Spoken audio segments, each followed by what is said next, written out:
এই যে একটা ঘটনা ঘটল, এটা কেন ঘটল এটা একটু জানি।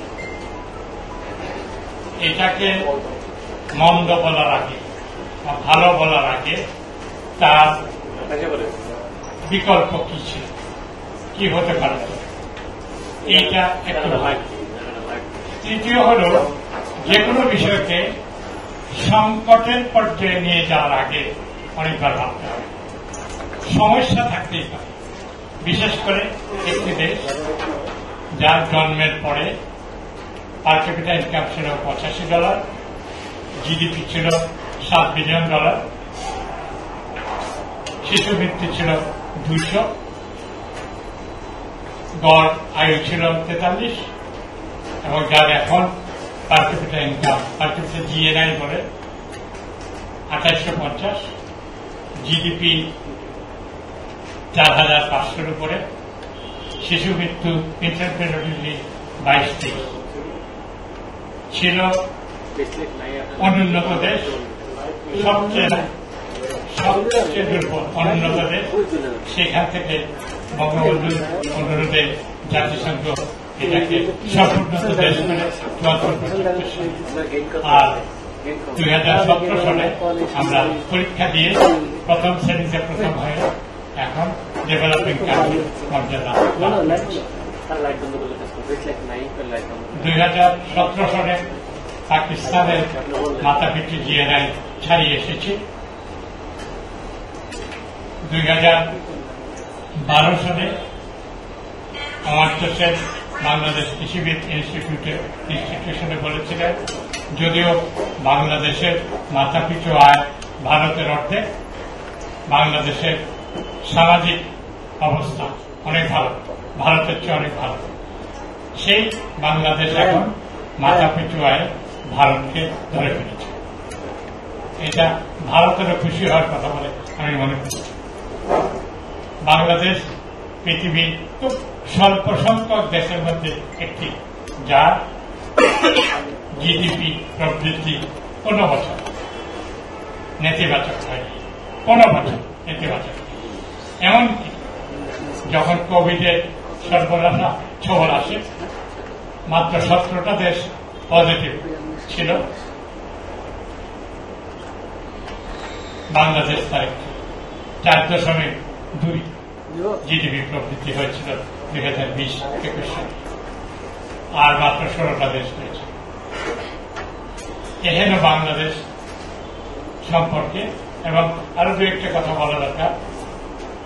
বাংলাদেশ পৃথিবীর খুব কম দেশের মধ্যে একটি, যে নাকি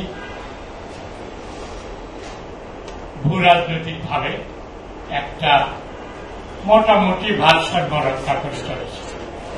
সম্পূর্ণ ভারসাম্য রাখা হয়তো সম্ভব হয় নাই, হচ্ছে না, বা হয়তো হবে না, কিন্তু মোটামুটি ভাবে কারো পকেটে কারো পেটে চলে যায়, এটা আমি বলতে পারি।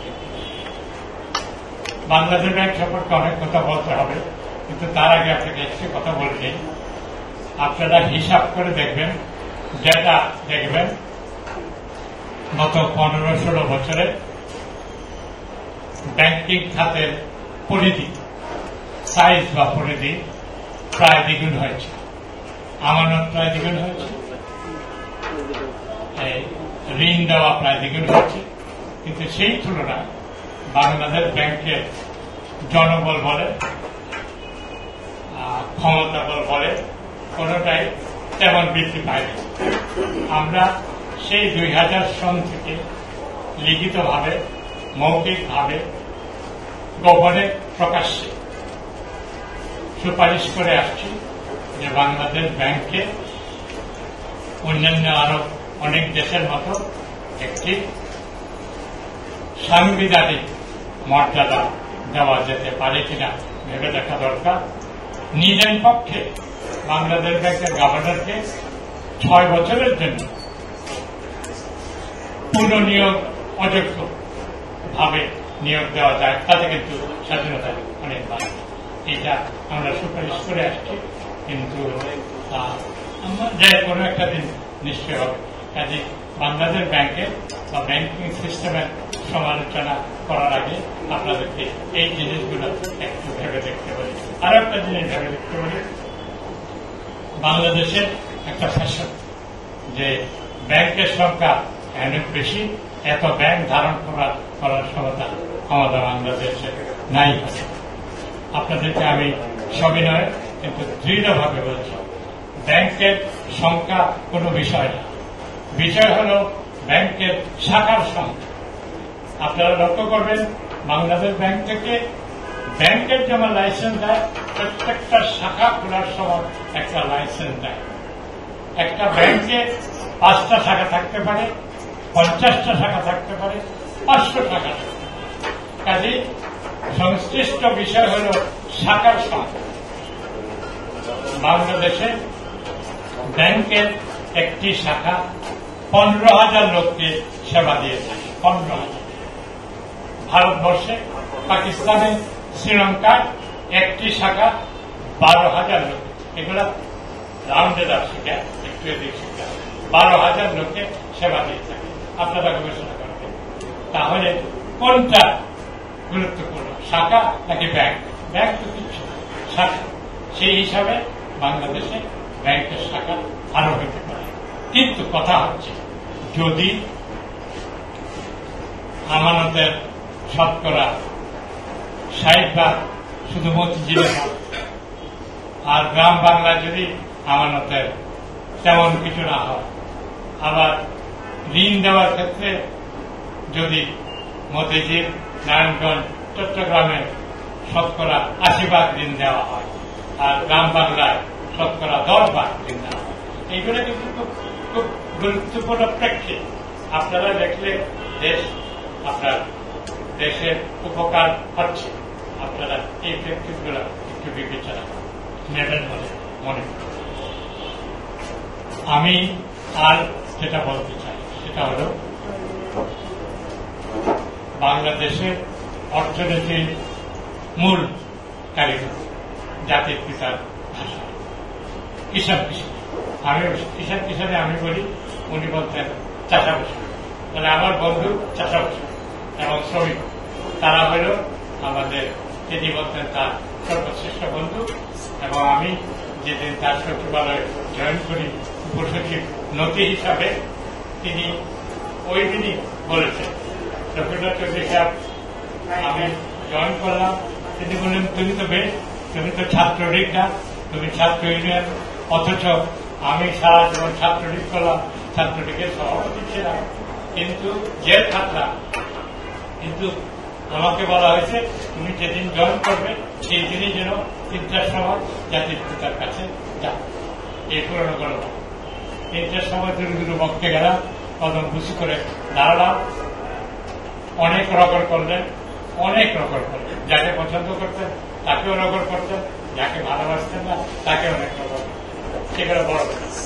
বড় কথা হল শেষের 5 মিনিট আমাকে কোন সময় তুই তুকারে ঢুকতে ওখানে মনে মনে ঠিক করে রেখেছে, বলেছে দেখতে পারেন আমি কিন্তু গরিব দেশের গরিব প্রধানমন্ত্রী, আমার কাছে তুই এখন যে কাপড় পরে আছিস, আমি যে কাপড় পরে আছি, এরকম 12 বাহারি কাপড় লোকজন আছে, তাদেরকে আমার সঙ্গে দেখা করে না দিলেও তাদের কাজ করিয়ে নেবে।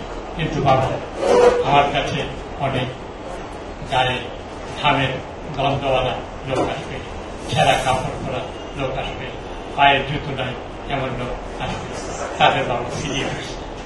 তারাই আমার বন্ধু, তারাই এদেশের স্বজন, তারাই কিন্তু এদেশের শ্রেষ্ঠ মানুষ।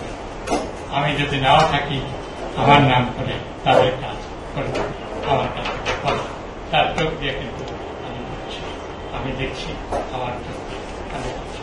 এই হল জাতির পিতা বঙ্গবন্ধু শেখ মুজিবুর রহমান। তার উত্তরসূরি আমরা, তার দেশকে আমরা গড়ে তুলব এবং গড়ে তুলেছি বলতে হবে। অনেকটাই এগিয়েছে, বাকি আছে, অনেক কাজ বাকি আছে। $7 বিলিয়ন অর্থনীতি এখন অনেক বড় এবং আপনার 43 বা 47 গড় আয়ু এখন কিন্তু 73-এর জন্য একটু দূরে কমেছে, সারা পৃথিবীতে কিছু কমছে। হ্যাঁ, সমস্যা আছে, অনেক সমস্যা আছে, ব্যাংকের সমস্যা আছে, কিন্তু আমরাও করি। 90-এর দশকের দ্বিতীয়ার্ধ আপনারা তখন হয়তো এই পেশায় ছিলেন না। রিজার্ভ $2 বিলিয়ন, জিডিপি গ্রোথ 5 থেকে 5.5, মূল্যস্ফীতি 2-এর নিচে। ইনফ্যাক্ট লাস্ট বছর 2020-21-এ 1.7% মূল্যস্ফীতি আসলো। 98 সালের ভয়ঙ্কর বন্যা, দীর্ঘস্থায়ী বন্যা। শেখ হাসিনা প্রধানমন্ত্রী, জনবন্ধু 10 লক্ষ টনের একটা খাদ্যদ্রব্য মজুত করে 1.5 কোটি মানুষকে বিজিএফের মাধ্যমে খাওয়া যায় 9 মাস। কাজে আছে, মানে খুব কঠিন সময় ভালো করার উদাহরণ আছে। আপনারা হয়তো বলবেন এখন কি হচ্ছে? এখন হচ্ছে ওই যে অর্থনীতিটা অনেক বড় হয়ে গেছে। আপনারা একটা জিনিস জানবেন, বুঝবেন, চিন্তা করবেন, স্মল ইজ বিউটিফুল। তাছাড়া আপনার গণতান্ত্রিক অর্থনীতি যখন দ্রুতগতিতে বড় হয় তখন মানুষের সম্ভবত দয়া মায়া হবে না। 71 সালে আমাদের মহান স্বাধীনতা সংগ্রামের সময় বর্বর পাকিস্তানি বাহিনী যেভাবে রাস্তাঘাটে মৃতদেহ ফেলে চলে গেছে, এই সময় মানুষের দয়া মায়া অনেক কমে গেছে। আবার ধনতান্ত্রিক ব্যবস্থা স্বাধীন বাংলাদেশে অনেকেই ভালো বুদ্ধি হোক, বেশি শেয়ারা হোক, তারা নিজেদের অনেক ধন দৌলতের মালিক হয়ে গেছেন, হয়তো দয়া মায়া একটু কমে গেছে। সেই জন্য মানে কি বলবো, বৈষম্যটা অনেক বেড়ে গেছে। বৈষম্যের ব্যাপারে আমি নিজে অনেক সোচ্চার, আমি সবসময় কথা বলি। কিন্তু কথা বললে আমি একটা জিনিস বলি, আপনার 30 বছর আগের যে গরিব মানুষ আর এখনকার গরিব মানুষের মধ্যে বেশ এখন কিন্তু এখনকার গরিব মানুষের একটা ন্যূনতম জীবনের স্ট্যান্ডার্ড আছে। কিন্তু হ্যাঁ, তখনকার ধনীর সঙ্গে যে ব্যবস্থাটা ছিল এখনকার ধনীর সঙ্গে ব্যবধানটা অনেক বেশি হয়ে গেছে। এখন এইটা রিভার্স করতে গেলে বা এইটাকে ঘোরাতে গেলে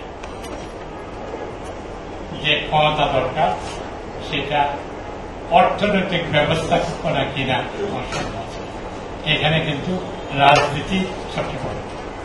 রাজনীতি যদি সিদ্ধান্ত না নেয় যে না, আমরা এই বৈষম্যটাকে অবশ্যই রিভার্স করব, বৈষম্য কমাতে হবে, তাহলে অর্থনীতিদেরকে বলে দেবে যে আমরা এই করতে চাই।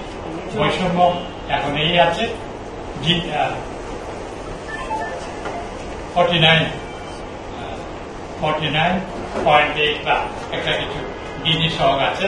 এটাকে আমরা 72-এর মতো 34-এ আনতে চাই। এটা করতে গেলে কি কি করা দরকার? তখন অর্থনীতিবিদ্যা, রাজনীতিবিদ্যা কি করতে হবে জানেন? এই দারিদ্র নিরসনের মডেলটাকে বাদ দেয়, শিল্পায়নের মডেল নিয়ে আসে। কি হবে শিল্পায়নের মডেলে? আমরা বড় শিল্প করব জিডিপি প্রবৃদ্ধির জন্য, আমরা মাঝারি শিল্প করব জিডিপি প্রবৃদ্ধির জন্য, আর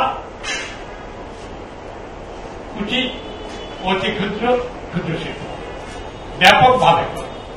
এবং তার জন্য আমরা মুদারাবা ব্যাংকের আদলে বিশেষ ফান্ড, এই ফান্ড থেকে আমরা এখন 39 লক্ষ কুটি অতি ক্ষুদ্র এবং ক্ষুদ্র উদ্যোক্তা, তাদেরকে আমরা ঋণ দেব, ভেঞ্চার ক্যাপিটাল ফান্ড বলে। এমন ভাবে দেব নষ্ট করলে করবে, কিন্তু উদ্যোক্তা হবে।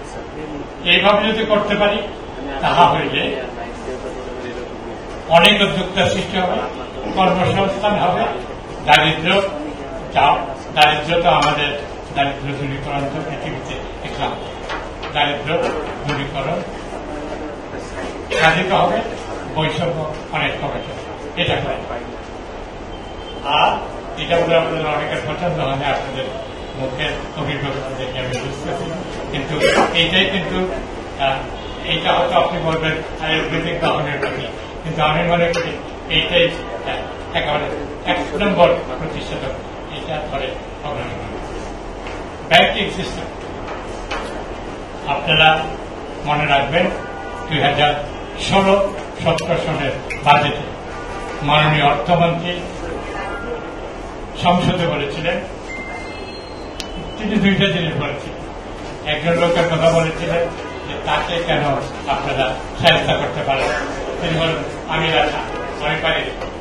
আর বলেছিলেন একটা ব্যাংকিং কমিশন করা দরকার। আর আমাকে একটা বাজেট আলোচনায় বলেছিলেন যে ডক্টর সোনার যে গত 10 বছর যাবৎ বলে আসতেছে কথাটা ঠিক, জানুয়ারি-ডিসেম্বর অর্থ বছর করা দরকার।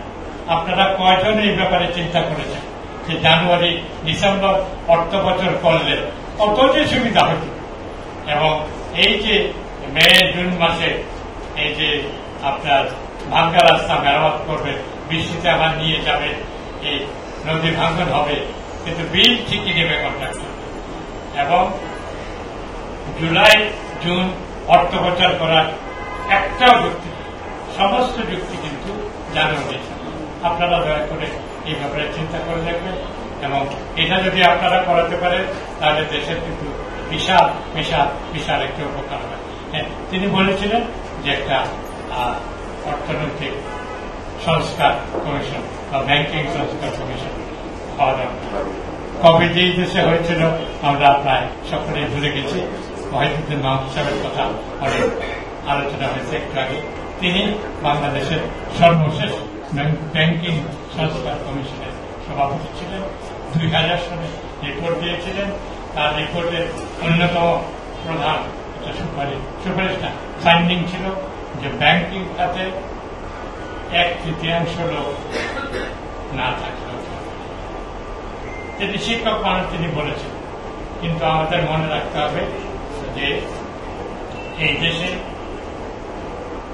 বেসরকারি খাত ধন দৌলত বিত্ত বৈভব ক্ষমতা দেশে বিদেশে বড় হয়েছে, কিন্তু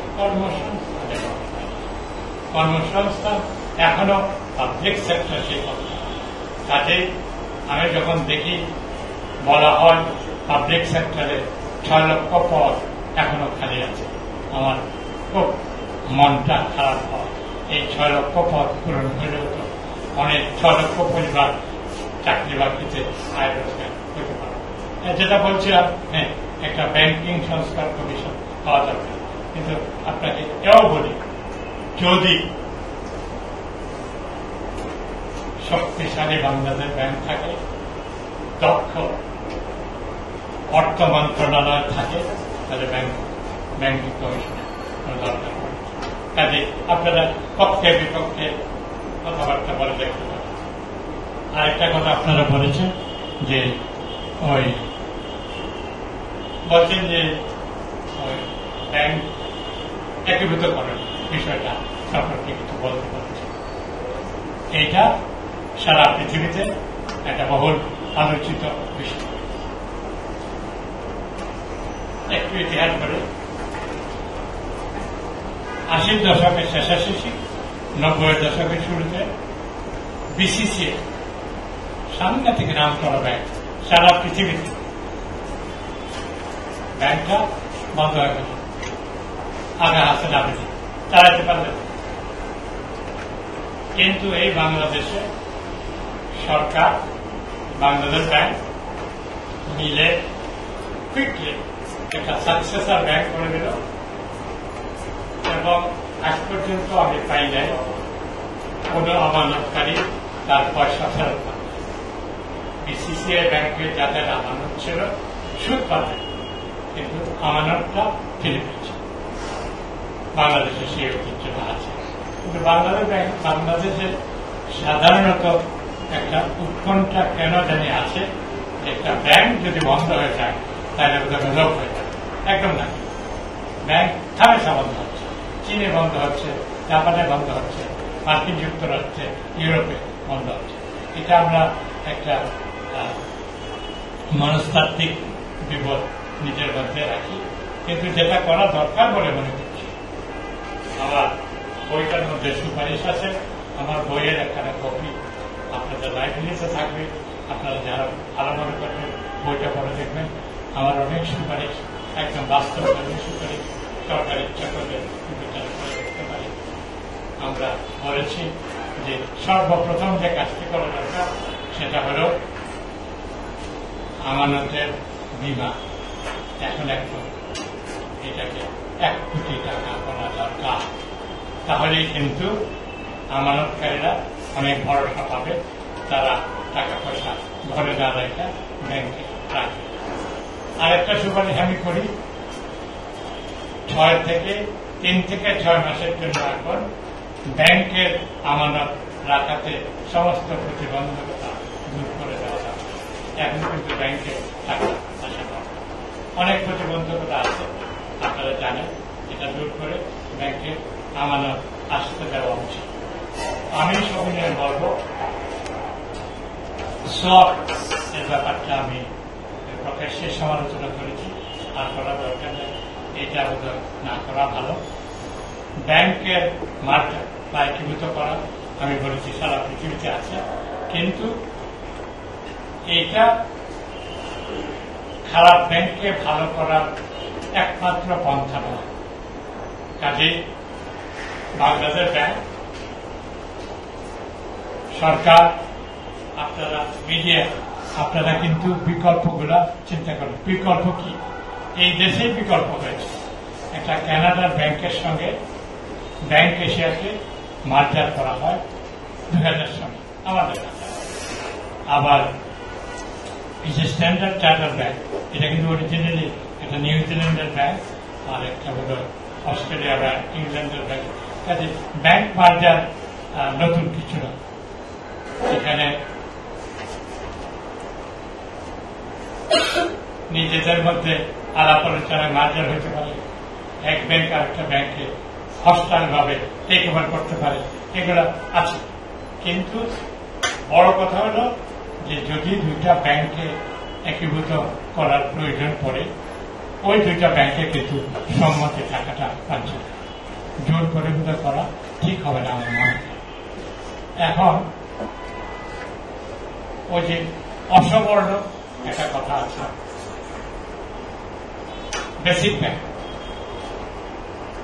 আপনারা আপনাদের আয়ত্তের মধ্যে আছে কিনা জানি না, কিন্তু আমি 2জন মাননীয় অর্থমন্ত্রীর নাম বলতে পারি, জনাব সাইফুর রহমান এবং জনাব আবুল মাল আব্দুল মহিন, সহাস্যভাবে একেবারে প্রসারিত হস্তে এই ব্যাংক থেকে ডিভিডেন্ড দিয়েছে, গভর্নমেন্টকে লাভ করে ডিভিডেন্ড দিচ্ছে বেসিক ব্যাংক, যা প্রতিষ্ঠার উদ্দেশ্য ছিল এই দেশে উদ্যোক্তা সৃষ্টি করা, এবং ব্যাংকটা লাভজনকভাবে চলছিল, এবং লাভ সরকার একমাত্র সরকারি খাতের ব্যাংক যে নাকি প্রফিট দিচ্ছে। কিন্তু কালক্রমে ব্যাংকটা উদ্যোক্তা সৃষ্টি না করে কেবল ওয়ার্কিং ক্যাপিটাল দিয়ে যাচ্ছে, আর 3,700 কোটি টাকা বোধহয় একটা ক্ষেত্রে আটকে মানে আস্তে আস্তে ব্যাংকটা ডিজেনারেট করে একেবারে অসহ্য অবস্থায় হয়তো চলে গেছে।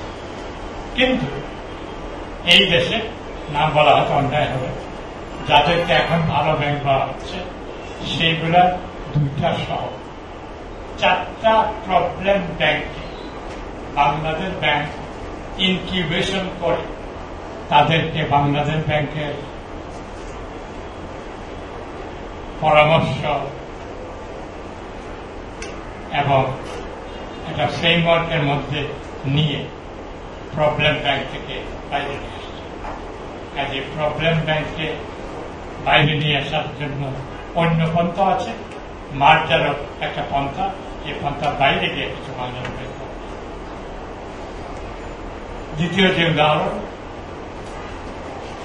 লাটুক সৃষ্টি করা হয়েছিল উত্তর বাংলার প্রচন্ড অবহেলাকে কিছুটা হলেও সুরাহা করার জন্য। উত্তর বাংলা কৃষি প্রবল, কৃষিকে জোরদার করার জন্য উত্তর বাংলার জন্য লাটুক করা হয়েছে। এখন যদি একীভূত করা হয় তাহলে হয়তো উত্তর বাংলার কৃষিটা একটু দেখা যায়, করে যেতে পারে। এটা হয়তো বাংলাদেশ ভেবে দেখতে পারে। তৃতীয় হল আমাদের মেমোরি অত্যন্ত সহজ। সারা পৃথিবীতে যাকে বলে শিডিউল ব্যাংক অথবা কমার্শিয়াল ব্যাংক, তার কাজ হল স্বল্পকালীন ঋণ দেওয়া, ট্রেড ফাইন্যান্স, 3 মাস 6 মাস। কিন্তু 1991-92 সালে একজন দাতা মুরব্বী, যারা এখনো ছড়ি ঘোরায়, তারা সরকারকে, আমি বলবো, ভালো পরামর্শ দেয় নাই, সরকারকে পরামর্শ দিয়েছে এবং সরকার 92 সালে তফসিলি ব্যাংকে দীর্ঘমেয়াদী ঋণ দিতে বাধ্য করা ছিল। তার আমানত স্বল্পকালীন, কিন্তু তার ঋণ দীর্ঘকালীন। কাজে সমস্যা তো সৃষ্টি হবে, সেইভাবে সমস্যা সৃষ্টি হয়েছে। খেলাপি ঋণে কিন্তু শুরু হয় ওই সময়। আমি আর কিছু এই ব্যাপারে হয়তো আর কোনো ব্যাপারে কিছু বলার দরকার নেই। আমি খুব লুকিং ফরওয়ার্ড যে আপনারা কঠিন কঠিন প্রশ্ন করবেন, আমি ফেস করব, আর আপনাদের সোজাসুজি উত্তর দিতে পারবো। আপনাদেরকে অশেষ ধন্যবাদ আমাকে এখানে আমন্ত্রণ করে আনার জন্য। আমি সত্যি খুব সম্মানিত। আপনাদেরকে অশেষ ধন্যবাদ। ভালো থাকবেন। ধন্যবাদ। ব্যাংকগুলো দেখে একটা বড় ধরনের ক্রাইসিসের মধ্যে আছে, লিকুইডিটি ক্রাইসিস আছে, ডলারের সংকট আছে, টাকার সংকট শুরু হয়েছে। এখন আমরা বেশ কিছু ব্যাংক দেখছি 1 বছর বা 1.5 বছর ধরে সিআরআর তারা সিআরআর রাখতে পারতেছে না, কিন্তু তারা 1 বছরে 20,000 কোটি টাকা লোন দিয়ে দিল, তারা সিআরআর রাখতে পারতেছে না 1 বছরে। এই যে স্যার এক পাশে 20,000 কোটি টাকা লোন দিয়ে দিচ্ছে, সিআরআর রাখতে পারছে না, এরকম পরিস্থিতি আমার মনে হচ্ছে আপনিও কোনোদিন শুনেন নাই স্যার, আগে কখনো ঘটেছিল কিনা এরকম। সিআরআর রাখতে না পারলে ব্যাংক লোন বন্ধ থাকে তার নর্মালি। কিন্তু এই যে একটা মানে 2 হাতে 2 রকমের একটা সিচুয়েশন তৈরি হয়েছে, এই কি ধরনের উদ্যোগ এখন নেওয়া হচ্ছে? আপনাকে ধন্যবাদ। না, আসলে ওই বিধিবিধান, রীতিনীতি, আইন, এগুলো না মানলে তো সমস্যা হবে। এবং সমস্যা আমি বলি, আপনি বলে ক্রাইসিস হতে পারে। আপনারা কতগুলো সব পরিচালনা করেছেন, অন্যরা জিজ্ঞেস করার আগে ওই যে এক্সচেঞ্জ, যারা এক্সচেঞ্জ রেট নিয়ে এখন অনেক সোচ্চার ভাবে কথা বলে, তাদের 2-1 জন আমি যখন বলি মাথা নিচু করে, আমি বলি যে আমি কত বছর যাবৎ বলছি যে টাকাকে অতিমূল্যায়িত রাখা ঠিক হচ্ছে না, অথবা পয়সার হিসাবে ডেপ্রিসিয়েশন করা ঠিক হচ্ছে না, অথবা 10 বছরে ভারত ডেপ্রিসিয়েট করেছে 77 ভাগ, আমরা করেছি 27 ভাগ। এগুলো কিন্তু আমরা বলে আসছি। সামহাও রাদার এটা ওই যারা পরামর্শ দেন তারা একটা ধারণা দেন যে টাকার মান বেশি থাকলে বুঝি ভালো হয়। এটা কিন্তু এত ভুল একটা ধারণা। কারণ আপনি ডেভেলপিং কান্ট্রি, আপনাকে এক্সপোর্ট বাড়াতে হবে, সেখানে টাকার অ্যাপ্রিসিয়েটেড মান তো আমি মনে করি খুবই ক্ষতিকর, খুবই ক্ষতিকর।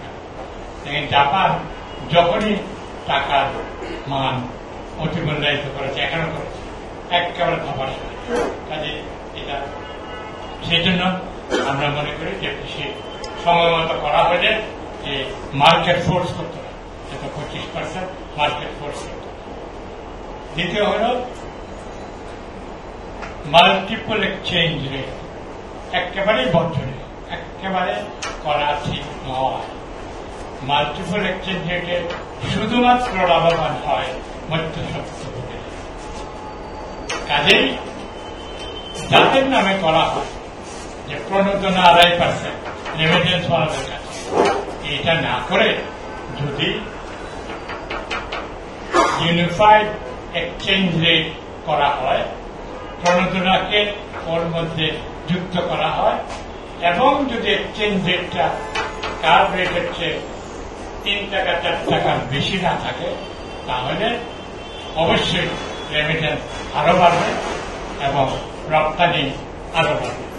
কিন্তু এখানে আপনি বলছেন ক্রাইসিস আছে, কিন্তু রেমিটেন্স তো বাড়ছে, রপ্তানিও মোটামুটি ভাবে বাড়ছে, যতটা বাড়া উচিত তা নয়। এবং প্রসঙ্গক্রমে পাকিস্তান এবং শ্রীলঙ্কার সঙ্গে অপমানজনক তুলনাটা চলে আসতে পারে। পাকিস্তানের পরপর 2 জন প্রধানমন্ত্রী, ইমরান খান এবং শাহবাজ শরীফ, তারা বলেছেন বাংলাদেশের অর্জনে আমাদের সবারই লজ্জা হওয়া উচিত। তো কাজে আমরা ভালো করছি, আরো ভালো করতে পারছি।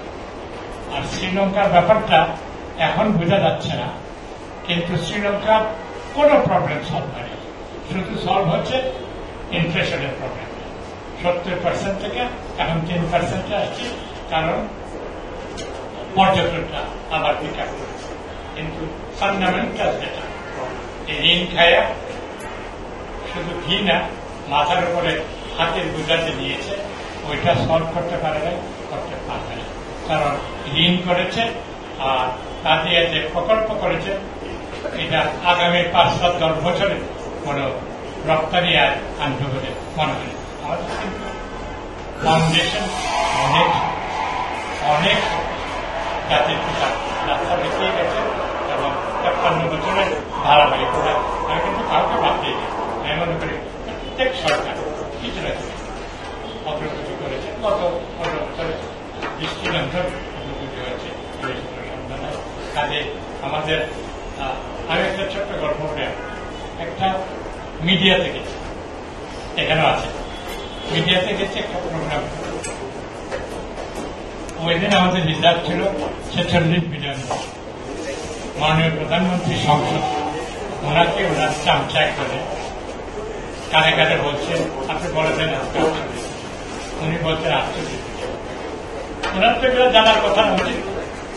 আর যে চামচা আমাকে নিয়েছিল ওই চ্যানেলে, তিনি একেবারে লাভ দিয়েছেন, বলে দেখেন আমাদের 48। এইভাবে আমাদের সবাইকে কিন্তু এখন রোজ হিসাবে 24, আমি মনে করি খুব কমফর্টেবল না, কিন্তু আমার যে গঠন হয়ে যাবে। এবং আপনারা যদি বলতে থাকেন বা লোকজন বলতে থাকে, তার একটা সুবিধা। আমি মনে করি আমরা ভালো আছি এবং আরো ভালো থাকতে পারতাম, কিন্তু এখন একটা বড় পরীক্ষার সামনে সরকার। কি পরীক্ষা? একটু ক্ষতি হলেও বড় আবার বানপান না হলেও বড় একটা ফসল কাটা প্রায় শেষ।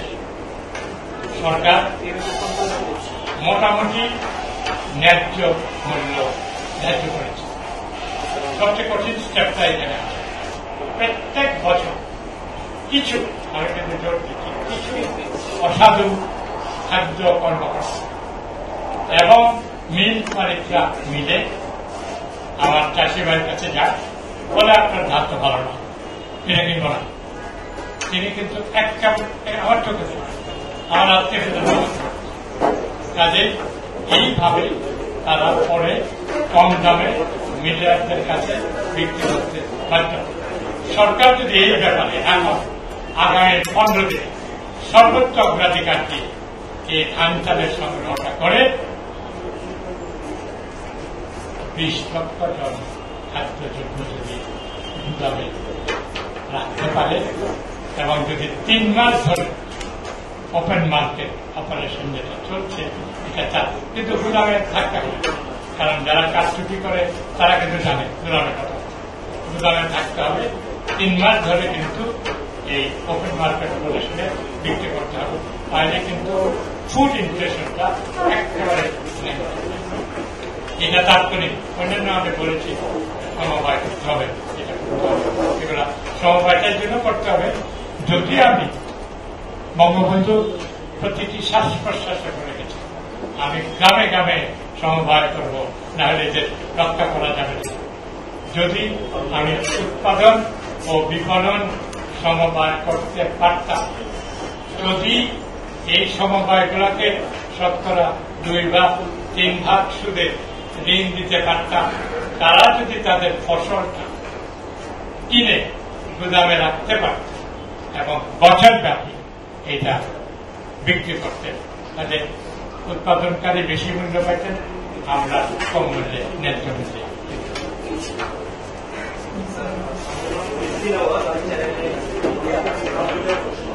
ব্যাংকিং খাতে গত 15 বছরে কিছুটা লাভ হওয়া যাদেরকে নিয়ন্ত্রণ করা যাচ্ছে না কেন, এটা একটু জানতে। 2 নম্বর হল স্যার, ইনফ্লেশনের কথা আপনি বলেছেন, আমাদের খাদ্য মজুদ তো খারাপ ভালোই আছে। ইনফ্লেশনের ধরনের স্যার ইন্ডিয়া পারে, শ্রীলঙ্কা পারে, বাংলাদেশরা পারে, আমাদের পলিসিমেকাররা তো স্যার অনেক কথায় কানাডা, সিঙ্গাপুর এসব উদাহরণ দিয়ে থাকে। এখন যখন আমরা ইন্ডিয়ার কথা জিজ্ঞেস করলাম আমাদের অর্থনীতিতে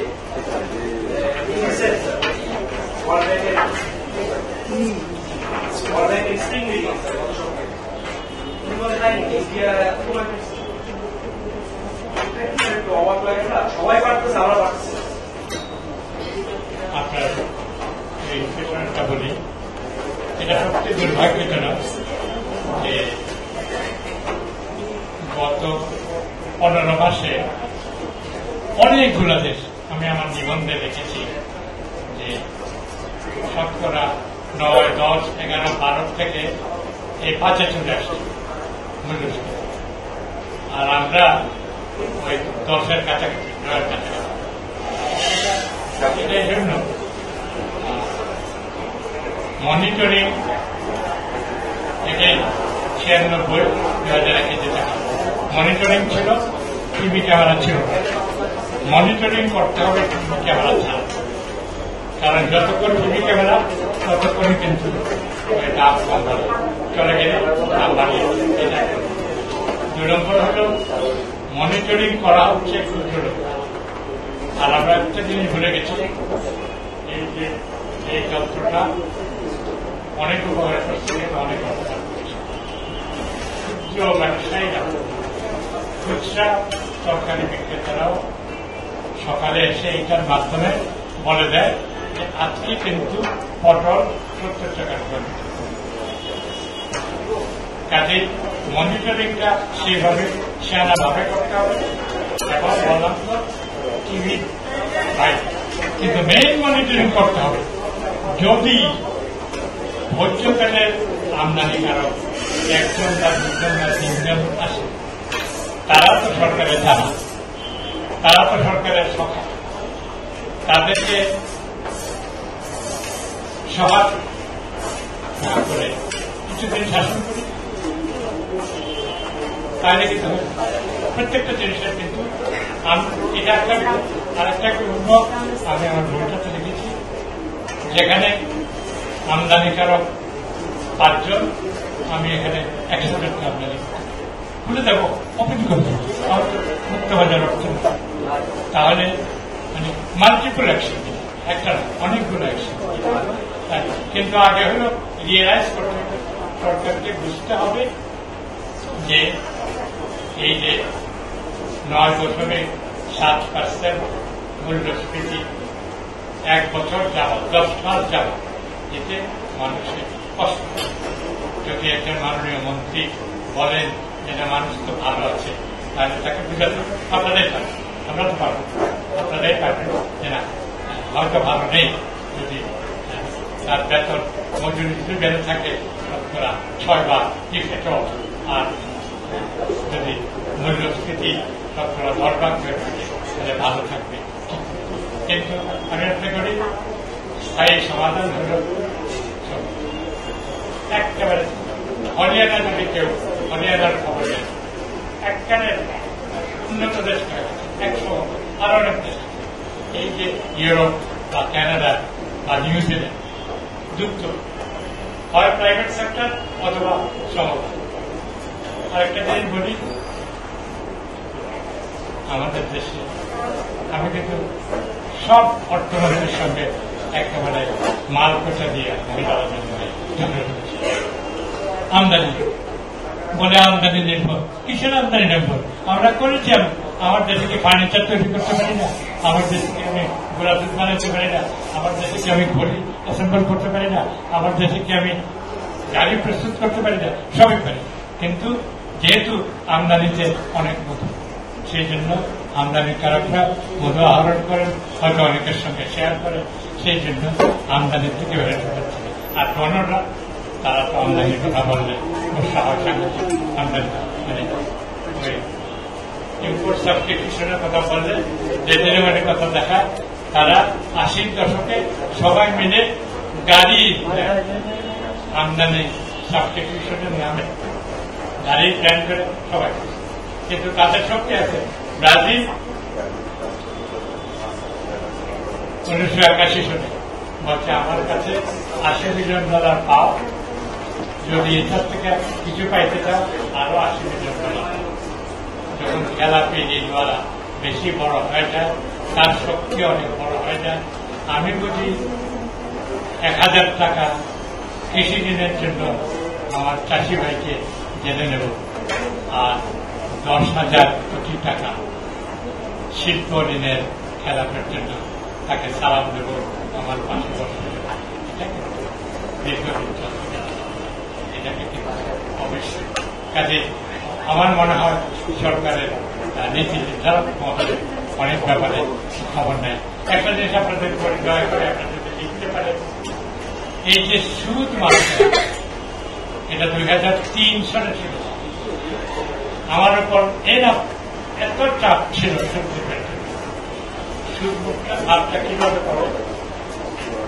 আপনার আমার মতো লোক ব্যাংকে টাকা আমানত রাখি, এটাকে তারা লগ্নি করে লাভ করে, লাভের একটা অংশ সঞ্চিতিতে রাখে, আর সুদ মাপের জন্য যত বড় খেলাপি, যত বেশি শক্তিমান, তত বেশি সুদ খাবে। এবং সুদ মাত্রা একেবারে মনে করতে হয় না। আপনারা দয়া করে জিনিসটা ভেবে দেখবেন এবং মনে ধরলে এটার বিরুদ্ধে রাখবেন। 2003 সাল থেকে কিন্তু, এবং আমার হাতে কোনো ক্ষমতা থাকে, আমি আজকে সুদ মুক্ত বন্ধ করি।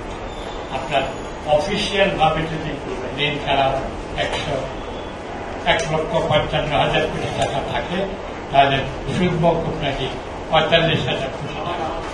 কিন্তু অনেকে বলছে যে এটা একটা জিনিস, একটা আমি একটা কথা বলতে পারি না, IMF যে তারা কিন্তু মানি লন্ডারিং এর বিষয়ে এই যে বছরে $700 কোটি এই দেশ থেকে চলে যাচ্ছে কার টাকা? যারা বঙ্গবন্ধুর ভাষায় যাদের গায়ে ঘামের গন্ধ, শরীরে ছেঁড়া কাপড়, তারা কিন্তু কষ্ট করে এই যে পাঠায় অথবা শিল্প তাদেরকে এটার ব্যাপারে কিছু বলে না।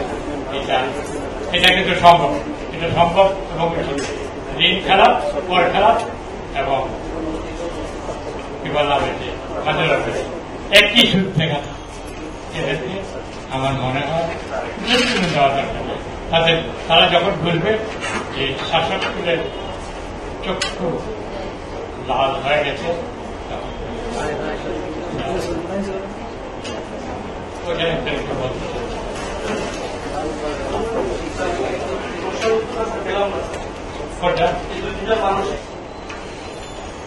রিসিডুলমেন্টের কিন্তু একটা গ্রামার আছে। যদি যত বড় খারাপই তত বড় সুবিধা। যারা নিয়মিত ঋণ দেয়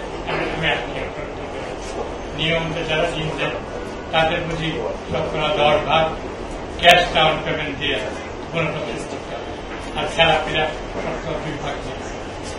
কয়টা পত্রিকায় এই ব্যাপারে সম্পাদক রাখা হয়েছে? অথবা এই যে সুবিধাটা বাংলাদেশ ব্যাংক 7ই জানুয়ারির নির্বাচনের আগের দিন রিনিউজ করেছিল 1 বছরের জন্য। আপনি ডেট দেখবেন আগের দিন বা তার আগের দিন।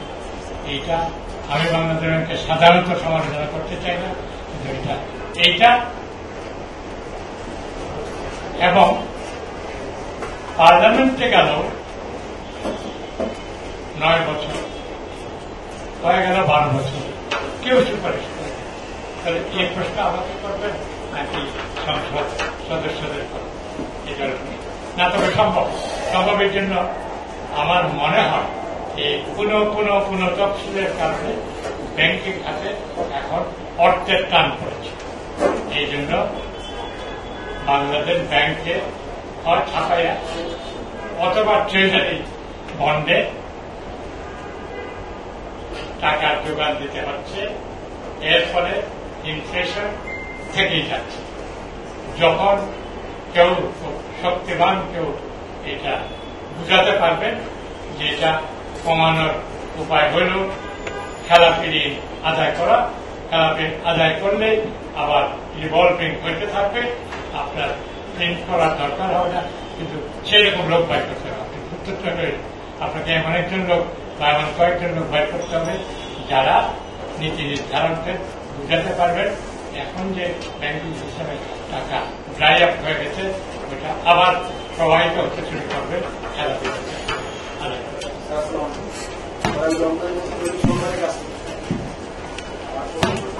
আপনাদেরকে কয়েকটা তথ্য দিই। বাংলাদেশ তো স্বাধীন হল, তখনকার পাকিস্তানের যে তার সুবাদে পাওয়া জমা ছিল $18 রিজার্ভ। সুইডেন, ক্যানাডা তাদের মতো বড় বন্ধু আর বেশি পাওয়া যায় না, তারা কিছু ক্যাশ দিল। আর বঙ্গবন্ধু সরকার $500 মিলিয়ন ভারতের কাছ থেকে ধার করে IMF এর সদস্যদের। যুক্তিটাকে জানেন, আমি ভালো করছি এটা যথেষ্ট নয়, অন্যরাও আমাকে বলতে হবে দেশে ভালো করছে, এবং আপনাকে clean bill of health IMF যদি না দেয় তাহলে অনেক ব্যাপারে আপনি আটকে যাবেন। এটা হল।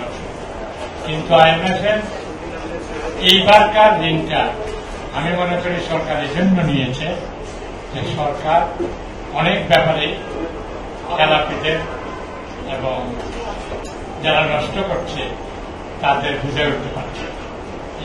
IMF এর শর্ত দিয়ে হয়তো কিছু করতে পারবে বলে মনে করছে। ব্যাংক পার্জারের কথা ব্যাংক পার্জার কিন্তু ব্যাংক পার্জার কিন্তু একটা শিক্ষিত, একদম শিক্ষিত কাজে এটাকে আপনি একেবারে খেলাধুলা করবেন না। তবে কিছু হয়তো তড়িঘড়ি করতে গিয়ে আমি একটা কাগজে একটা মন্তব্য দিয়েছি, করে করা হয়তো ঠিক হয় না, মানে সেটাই। কিন্তু এটা একটা শিক্ষিত পন্থা করা যায়। কিন্তু ওই যে বললাম অসবর্ণ হয়ে গেছে দুইটা কেস। একটা কেস হল বেসিক ব্যাংক, যতই এটাকে মার্চ করার চেষ্টা করেন, যে শয়তান আমি শুনেছি দেশে এগুলো আছে। আগে ওনার নামটা একটা প্লেন ছিল, তারপরে উনি হলেন শেখ। শেখ হওয়ার পর থেকে কাজেই কার আশ্রয় প্রশ্রয় আছে আমি জানি না, তারপর আমি নাম বলতে পারতাম না, কারণ আমার এই বয়সেও আমি মরিতে চাই না সংঘর্ষ।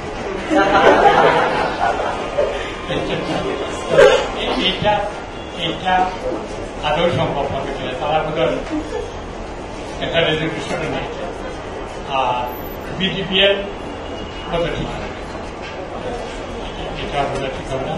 এটা কারণ একটা স্টেজে আপনার দীর্ঘমেয়াদী প্রজেক্ট লোন তফসিলি আলাদা করতে হলে বিডিপিএল রাখুরকে আমি সুপারিশ করব রাখে, কারণ উত্তর বাংলার এত পটেনশিয়াল এবং আমরা এত বঞ্চিত করেছি যে উত্তর বাংলার জন্য রাখুর প্রায় জেনারেলে যাবে। কিন্তু আপনি কি করবেন, একটা ব্যাংক যার প্রতিষ্ঠাতা সাংঘাতিক ছাত্রলীগ ছিল, জগন্নাথ কলেজে ছাত্রলীগ আওয়ামী লীগের প্রতিষ্ঠা করেছিল, তার ব্যাংক, তাকে ব্যাংক দিয়েছিলেন, কিন্তু তার ছেলে জনসমক্ষে এই ম্যানেজার দেওয়ার গুলি করে মেরে ভর্তি চেয়েছিল এবং তার ছেলে এখন এই এটার কথা বললাম যে এটা অনেক অসুবিধা। এই যে ট্রান্সফার করে কত টাকা দিয়ে নিয়ে গেছে, $12,000 মাত্র আলাদা, কিন্তু কত টাকা দিয়ে নিয়ে গেছে। তো এদেরকে আপনার মার্চ করলেই সাহায্য করতে পারবেন নাকি আলাদা রেখেই সাহায্য করার চেষ্টা করবেন, এগুলো আপনি করেন। কিন্তু মার্জার কিন্তু একটা স্বীকৃত ভূমিকা, এটাকে কন্টেন্ট করা যাবে স্বীকৃত ভূমিকা। এবং বাংলাদেশ ব্যাংক ইনিশিয়েটিভ নিয়েছে, তাকে সাধুবাদ দিতে হবে, সমালোচনা করতে হবে, কিন্তু এতে নতুন করে কোনো ক্রাইসিস সৃষ্টি হতে পারে। আমি মুস্তাফিজুর রহমান বলছিলাম।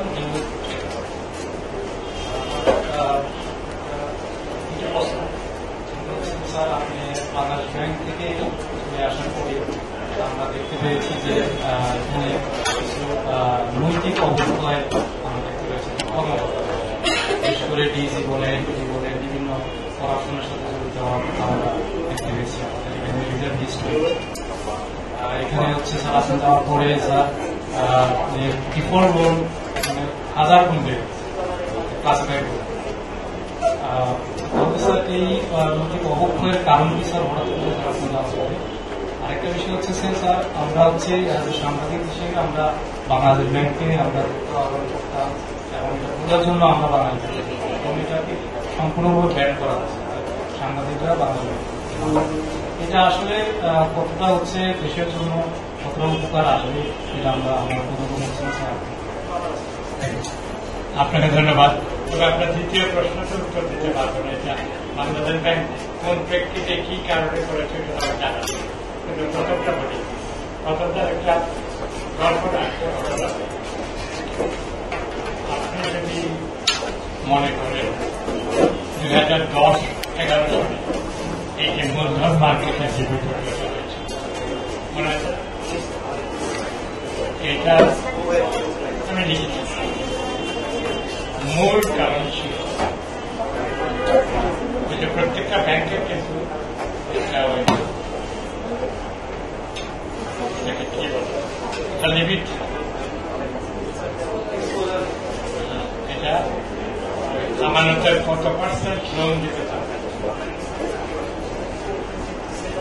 আমরা যখন বাংলাদেশ ব্যাংক চালাই 0.7 এবং এরা 25 বছর জমা করে। এটা হল ব্যাংকের রক্ষণশীল দর্শনের কিন্তু পরবর্তীতে এটাকে কি বলে ব্যাংক ক্রেডিটেশন, ক্রেডিট ডিপোজিট, সিডিএস, এটাকে 0.8 করা হতে পারে। করা হয়েছে যে আপনি যারা বিনিয়োগ করেন তারা বেশি, তাদেরকে বেশি টাকা দেওয়া বেশি হবে। কিন্তু যখন এই ঘটনাটা ঘটছে তখন 11টা ব্যাংকে ক্রেডিট ডিপোজিট রেশিও 1-এর উপরে। হ্যাঁ, বাংলাদেশ ব্যাংকে তদানীন্তন বাংলাদেশ ব্যাংকে তদারকি খুব বড় ধরনের আমি বলবো গাফিলতি ছিল। সাংবাদিক বন্ধুদের প্রয়োজন এটা জেনেছেন বা লিখেছেন, এটা আমার উত্তর। আর ওই সময় যে একটা কমিটি করা হয়েছিল, ওই কমিটিতে একদম সম্পূর্ণ এই জিনিসটাকে চাপিয়ে যাওয়া হয়েছে। ওই কমিটিতে একদম উল্লেখ, আর কারণটা আমি জানি কিন্তু বলতে পারবো না, কারণ ওই কমিটির প্রধান বেঁচে নেয়, বেঁচে থাকলে ওনাকে আমি বলেছি চাপিয়েছে কি আসল যেটা কারণ সেইটা উল্লেখই করে। তো কাজে মহাংশ নানা কারণে হয়, কিন্তু বাংলাদেশ ব্যাংক বা ইস্ট ওয়েস্ট ইউনিভার্সিটি বা সিভিল সার্ভিস এগুলো তো আমার সম্ভব, এই অঙ্গহানি হোক কিছু আমি তোমার অনেক কিছু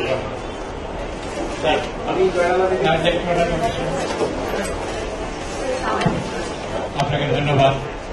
যেহেতু এটা নিশ্চয় মানে বিধির ভিতরে আছে বলে খবরের দিচ্ছে এবং মানে ডিফেন্ড করছে যেটা যাওয়ার সম্ভব কাজে।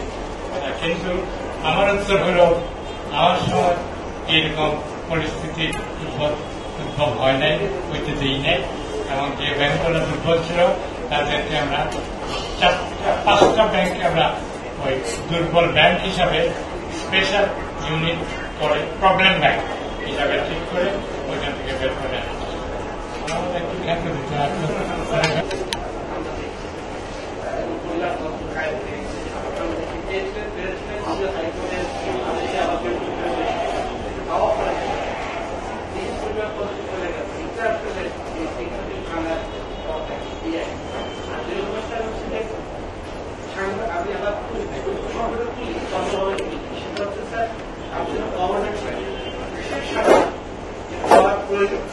সেটা আপনি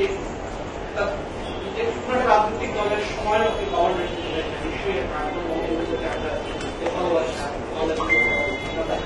আপনাদের দেশের স্বার্থে যেটা বিরোধী ছিল সেই আমরা আমি ব্যক্তিগতভাবে উদাহরণ দিয়ে থাকি। আপনি আমাকে বলবেন যে এই জিনিসটা লেখো বা লেখে, তাহলে আমি আটকাই কারণ এটা স্বার্থ বিরোধী। আমি যদিও জানি যে দলের একজন অনেক কাজ করেছি, এখন এই কাজগুলো হয় না, এখন সাংবাদিকতার প্রতিপক্ষ হয়ে গেল। যারা দেশের স্বার্থ কর্তৃপক্ষ এবং যারা দেশের স্বার্থ নষ্ট করছে তারা একত্র হয়ে গেছে। আপনাকে ধন্যবাদ। মাসুম হোসেন এমন একজন লোক, মানে আমাকে বিল্ড আপ করতে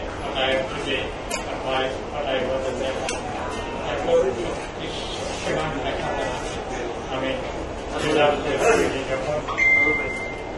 37 bank officials, including American Express number 2 bank. আমি সাথে দিতে এই মানি লন্ডারিং এ অযোগ করে একদম খাতে না। এখন এটা আপনি বলতে পারেন যে পৃথিবীটা অনেক শুধু বাংলাদেশ না, আপনার একটা দেশ প্রেসিডেন্টের দুর্নীতি ভ্রষ্টাচার প্রমাণিত হচ্ছে, তবুও তিনি নাকি নির্বাচন করতে পারবেন এবং জিততে পারবেন। মানে কি কারণ? অন্যান্য গণতন্ত্রে বলা হচ্ছে যে একটা রাষ্ট্রের ক্যাবিনেটের অর্ধেক লোক চলে, কাজে এটা কোনো সান্ত্বনা না। কিন্তু সুখের কথা যেটা সেটা হল সুখের কথা মাসের আগে আমি বলছিলাম ব্যাংকিং অনেক বড় কাজে বাংলাদেশ ব্যাংকের হয়তো ক্ষমতা বৃদ্ধি করা উচিত, কনস্টিটিউশনের বডি করা উচিত, অথবা কমপক্ষে গভর্নরকে 6 বছরের জন্য নিয়োগ দেওয়া দরকার। এটা বিশ্বব্যাংক। কিন্তু শুরু কোথায় করা দরকার? শুরু করা দরকার যে লং টার্ম ল্যান্ডিং তফসিলি ব্যাংকের খাত থেকে এইটা করতে পারলে কিন্তু অনেক সমস্যার সমাধান হয়। এটা কিন্তু নাই, অন্যান্য দেশে নাই, ওটার জন্য আলাদা ব্যবস্থা। এটা প্রাইভেট সেক্টরে আলাদা প্রতিষ্ঠান আছে, অথবা ক্যাপিটাল মার্কেট থেকে মোস্ট অফ দি জায়গায়, কিন্তু আমরা ক্যাপিটাল মার্কেট থেকে দেই না আমার কথা।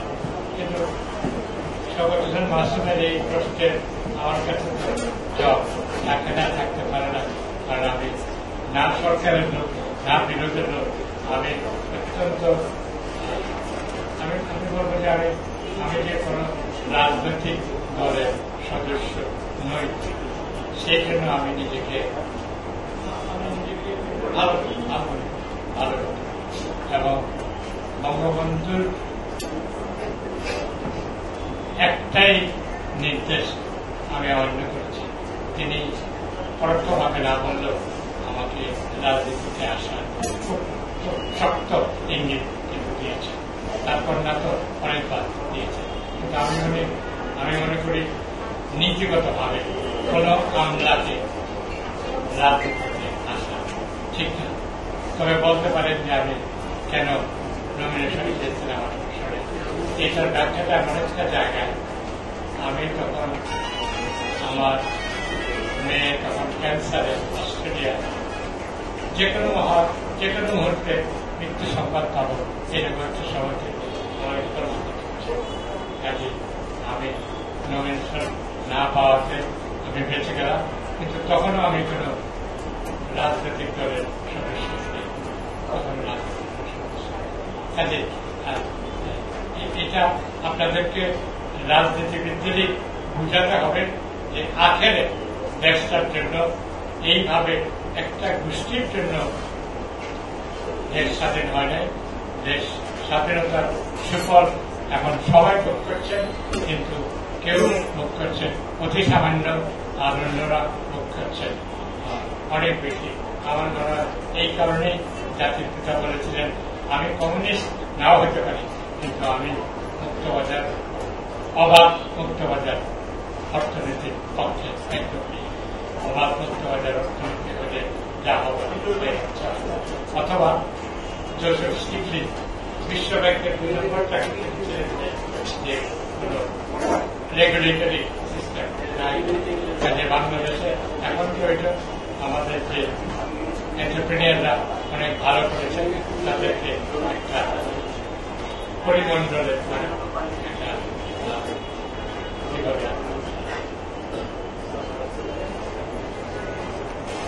যুক্তিসঙ্গত একটা রেগুলেটরি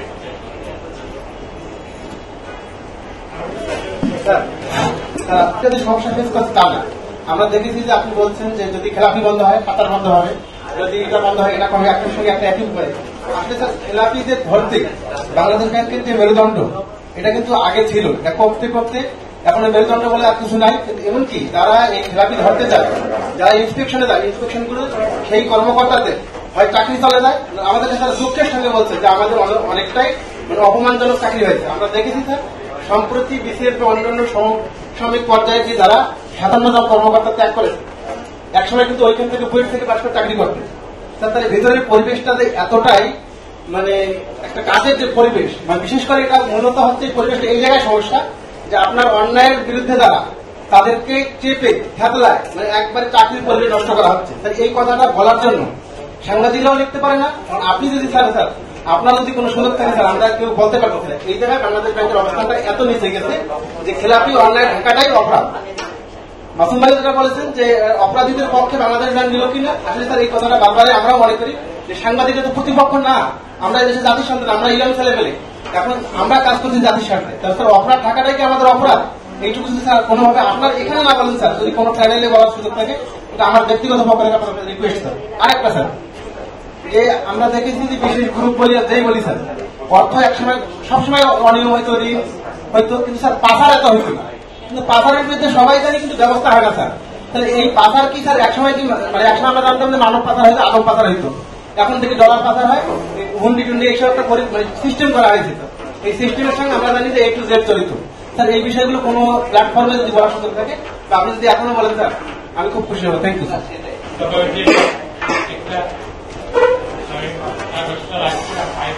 ইন্ডিপেন্ডেন্ট পত্রিকায় 5-6 বছর আগে এটা নিউজ বেরিয়েছিল, ক্যাপিটাল ইম্পোর্টেন্ট নামে অনেক বিজয়া মাছ 100 কোটি টাকার মাছ আমদানি করছিল, ধরা করছিল এবং যিনি ধরেছিলেন তার চাকরি যা যায় অবস্থা।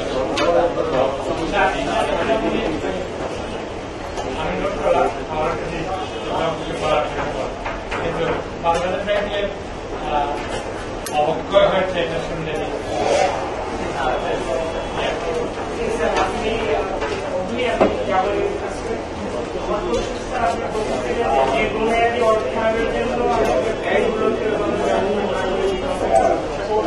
সেখানে শেয়ার মার্কেট একটা বড় ভূমিকা রাখে।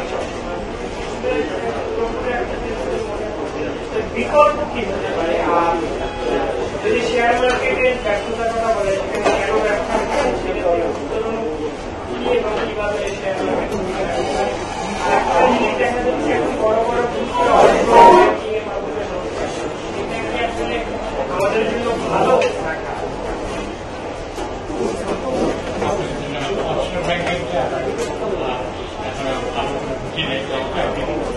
আচ্ছা কোনটা প্রেফার করি? আমি অনেক শিল্পী, সাহিত্যিক, সংস্কৃতি সেবী, সাংবাদিক চেষ্টা করলাম তাদেরকে নিয়ে আড্ডা দিলাম।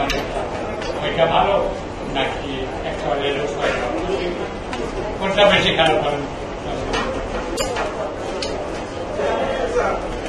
কিন্তু ওই শিল্পী, সাহিত্যিক, সংস্কৃতি সেবী আমি শুনেছি তারা খুব লাভ চলে আসছে, তখন তো আপনাদের কোনো আপত্তি করতে একদম বা আরো একবার কিন্তু ওই সাংবাদিক পরিবেশে ছিল, তারপরে ছিল এবারও দীর্ঘদিন হবে। অবশ্যই তার এক নম্বর হল ক্যাপিটাল মার্কেট। ক্যাপিটাল মার্কেটের নামে তো ক্যাপিটাল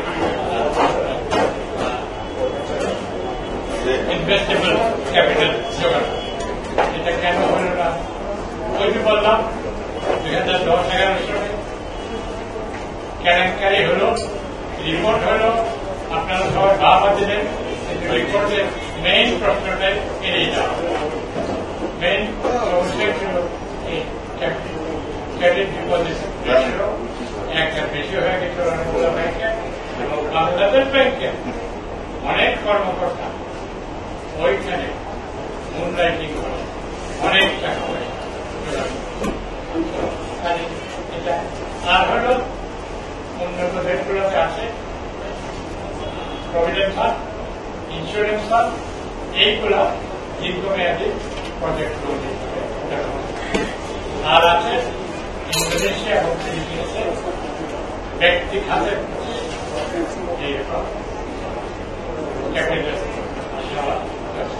বিভিন্ন উপায় আছে যেগুলো যারা স্বল্প মেয়াদী আমাদের দীর্ঘমেয়াদী প্রজেক্ট লোন দিতে হয় তারা স্যার আমি ইতিমধ্যে কারো কারো কোশ্চেনে আসছে বা আপনি হচ্ছেন তাকে স্যার ট্রানজাকশনের সুযোগ দিচ্ছে, মানে সিয়ারা তো নাই, উল্টা স্যার কারেন্ট অ্যাকাউন্টে স্যার 10,000 কোটি টাকা মাইনাস। তো এই যে সিচুয়েশন স্যার, এটা আবার কিছু ব্যাংকে স্যার প্রতিদিনই 20,000 30,000 কোটি টাকা করে ধার দিচ্ছে, বিশেষ ধার। তো এইটা কি আসলে ইনফ্লেশন স্যার কমাতে কোন ধরনের কোন সহায়ক ভূমিকা রাখবে কিনা? এটি একটি। আরেকটা স্যার, যে বাংলাদেশ ব্যাংক যে মার্জারের যে ইয়ে করেছে, ইতিমধ্যে স্যার কিছু কিছু ব্যাংক তারা কিন্তু প্রকাশ্যে বলছে যে না, আমরা বোর্ড মিটিং করে তারা সিদ্ধান্ত নিয়েছে যে সেন্ট্রাল ব্যাংকের এই সিদ্ধান্ত তারা মানবে না বা তাদেরকে আসলে অফিসিয়ালি বলা হয়নি। অথচ বাংলাদেশ ব্যাংক কিন্তু অফিসিয়ালি বলতেছে যে এই 5টা ব্যাংক তারা এসে আমাদের কাছে বলছে তারা একত্রিত হবে। তো এটা স্যার সেন্ট্রাল ব্যাংকের যে নিয়ন্ত্রণ ব্যবস্থা সেটার উপর আস্থাহীনতা তৈরি করে কিনা? ইতিমধ্যে স্যার আমরা দেখেছি বা কিছু কিছু ব্যাংক বলছে যে তাদের ডিপোজিট উইথড্র হচ্ছে, এবং ভালো ব্যাংক থেকে প্রচুর ডিপোজিট উইথড্র হচ্ছে। তা স্যার এইটা আসলে সেন্ট্রাল ব্যাংক হিসাবে সে তার রোল ঠিক মতো প্লে করছে কিনা বা এখানে কি হওয়া উচিত ছিল স্যার, যদি একটু বলেন। কিন্তু এই ব্যাপারে আমি অনেক বলেছি, আর শুধু অ্যাড করার এইটুকু আছে বা রিপিট করার যে বাংলাদেশ ব্যাংকের অবশ্যই এখতিয়ার আছে বিভিন্ন পন্থার মধ্যে মার্জার একটা পন্থা, এটা বিবেচনা করা বা এটা পরোক্ষ দেখা, এটা কর্তৃত্ব আছে, নৈতিক ক্ষমতা আছে। কিন্তু আপনি যে বললেন যে কোনো কোনো ব্যাংক বলছে আমরা যাই, কিন্তু আমরা তো দেখেছি যে মিটিং হয়েছে বাংলাদেশ ব্যাংকে। যারা এখন বলছেন যে আমরা যাই নাই, তারা কিন্তু মিটিং করেছে এবং তাদের অন্তত একটা ব্যাংক আছে একেবারে কাজে এখন সে কি ওই মার্জারে গিয়ে ভালো হওয়ার জন্য প্রেশারে পড়বে বলে মিথ্যা কথা বলছে কিনা। আপনাদের একেবারে কিন্তু গিয়েছে মিটিং করে, যাদের সঙ্গে মিটিং করছে তাদের কথা বলছে। বাংলাদেশের পক্ষে যেটা বলছিলাম প্রথমে, যেটা বলছিলাম প্রেক্ষিত, মনে করেন এখানে আমরা বাংলাদেশ ব্যাংকে আলোচনা করছি, তাকে তোলা ধরা করছি, কিন্তু তার পক্ষে ডিফেন্ড করার কেউ নাই। এই অবস্থায় আমাদেরকে আমি মনে করি আরো বেশি বিবেচনা প্রসূত হওয়া ঠিক হবে।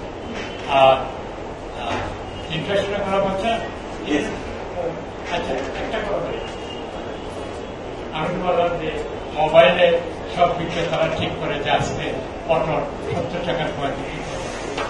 আমরা যদি মোবিলাইজ করি সোশ্যাল মিডিয়া যে আমরা আজকে গরুর গোশত 600 টাকার বিক্রি কিনবো, মোবিলাইজ করা যায় সোশ্যাল, তাহলে যদি 600 টাকা আমরা কেন করব? আমরা কেন খালি যারা কর্তৃপক্ষ তাদের দোষটা দিচ্ছি? মানে বিভিন্ন উপায় কিন্তু আছে, কিন্তু আমরা শুধু এই যারা কর্তৃপক্ষ তাদের উপর ধারাও হবে এবং তাদের এখানে ডিফেন্ড করার ক্ষমতা এটা করে বিকল্প উপায় কিন্তু আছে। তরমুজের দাম কমিয়ে ফেলেছে, এইভাবে আমরা কনজিউমার একটা গ্রুপ মতো করে রোজা মাসে তরমুজের দাম একবারে কমে, এইভাবে এটা আপনার চেষ্টা করে দেখেন না।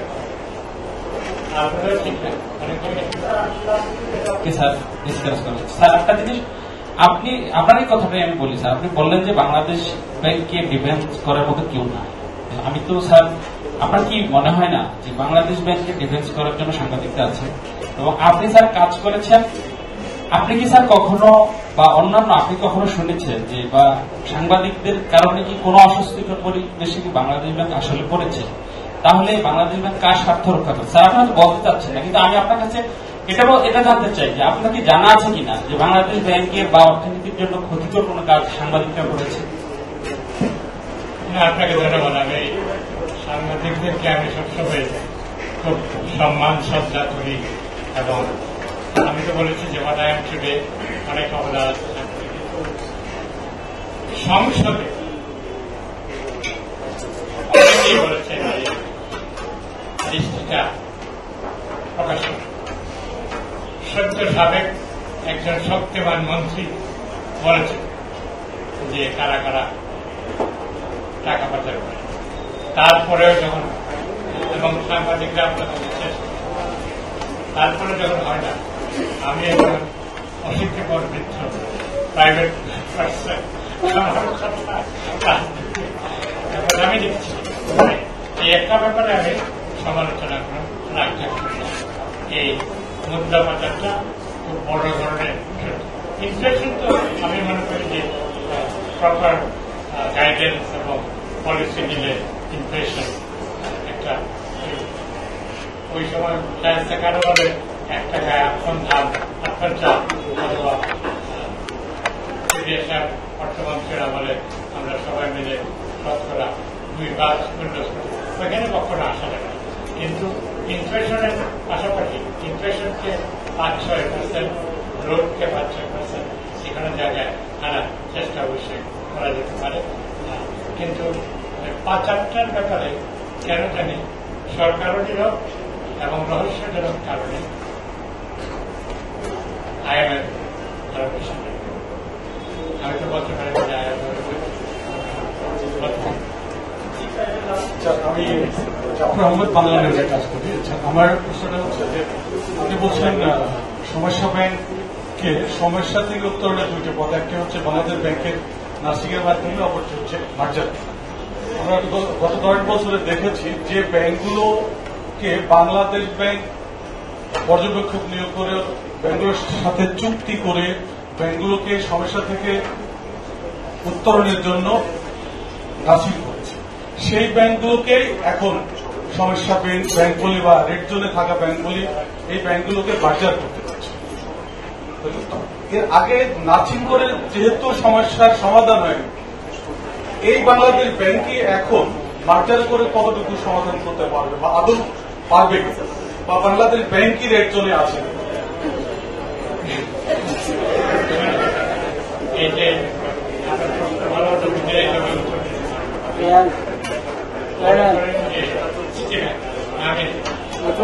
সিটি ব্যাংক তো প্রবলেম ব্যাংক তাকে তো নার্সিং করে ভালো ব্যাংক নিয়ে আসে, তার অবস্থাটা আছে বলে তাকে দিয়ে আরেকটা দুর্বল ব্যাংককে সবল করতে চাচ্ছি। আর কিন্তু যৌক্তিক মনে করছি আমরা কাছে কি বলা, সিটি ব্যাংক কিন্তু একবারে খুবই দুর্বল ছিল এবং এটাকে বললাম প্রবলেম ব্যাংক ইতিহাস করে তাকে সহায়তা দিয়ে নার্সিং করে দুর্বল থেকে সবল ব্যাংকে নিয়ে আসে। তার সাথে দুর্বল ব্যাংকে মার্জার করতে চাইছে। এটাতে যুক্তিসঙ্গত বাংলাদেশ ব্যাংক সম্পর্কে বলতে হবে যে সাধারণভাবে আমলারা ইনক্লুডিং বাংলাদেশ ব্যাংক আমরা কিন্তু খুব অসহায় থাকি, আমাদের কিন্তু জবাব দেওয়ার কিছু থাকে না। আমরা যেখানে যদিও আমার শুধু মনে আছে যখন আমরা বুঝতে পারলাম ওই 37 জন মুদ্রা পাচারকে বন্দিওয়ালাকে শাস্তি দিয়েছিল। তখন বোধ বাংলাদেশের মর্যাদা অনেক কমে চলে গেছিল, কর্মকর্তা কর্মচারীরা আর কতগুলো ছিল। আমরা ওই 4-5 বিষয় থেকে 4টা এক্সপিরিয়েন্স দিয়েছিলাম বা যাদের প্রবীণ আছে তাদেরকে 3 বছরের মধ্যে বাইরে এবং একদম শুরুতেই একটা সেপারেট পেজ কেটেছিল। আমরা আপনারা কিন্তু বাংলাদেশে এত গুরুত্বপূর্ণ হয়, আপনারা কেন গভর্নরের মর্যাদা সেক্রেটারির মর্যাদা কেন তার মর্যাদা সিইসির মতো হতে পারে না, কেন তার মর্যাদা আপনার একটা সাংবিধানিক পদের মতো হতে পারে, কেন তার মর্যাদা চিফ জাস্টিসের মতো হতে পারে। আপনারা দেখছে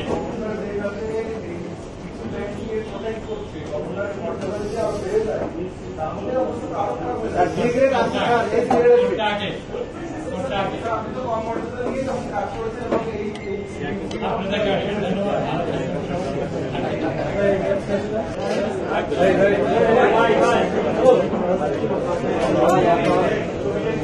ভাই ভাই বসেন, এই মোবাইল বসে